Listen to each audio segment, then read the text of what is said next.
नमस्कार मु विप्लव सुकिंदार जड़े युवक सचेतन युवक मुझे ये गोटे कथा कहवाक चाहे जोटा कि सुकिंदार नेता माल किंतु सुकिंदा दुर्बल यह कहबार अर्थ कौन। यह कहबार अर्थ हूँ सुकिंदार देखूँ सुकिंदार खଣି खादान भरा सुकिंदा सुकिंदार कालियापाड़ी में 10 रु ऊर्ध्व माइन्स एवं कलिंगनगर में 15 रु ऊर्ध्व स्टील प्लांट अच्छे किंतु एठी जेते राजनेता अच्छा केते राजनीति करते नेता अच्छा किंतु कहार चिंताधारा एठी नहीं कहीं यह कहबार अर्थ हूँ खଣି अंचल देखु माने सेठी बेकारी समस्या बेसी युवक माने घरे घरे बेकारी अच्छा एवं किडनी फेलुअर कैंसर बहुत किसी रोग रे पीड़ित रोचंदी। आपण जातु कलिंगनगर देखो कलिंगनगर अंचल रे सेया मध्य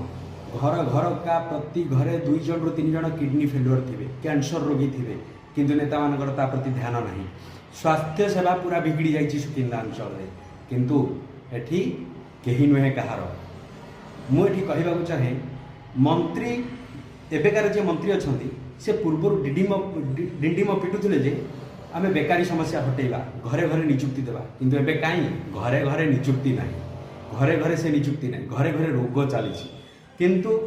ताकू समाधान बाट करंतु जदि एहार समाधान न करा दे तेबे यार तीव्र आंदोलन करा जिवो तीव्र विरोध करा जिवो एहा विप्लव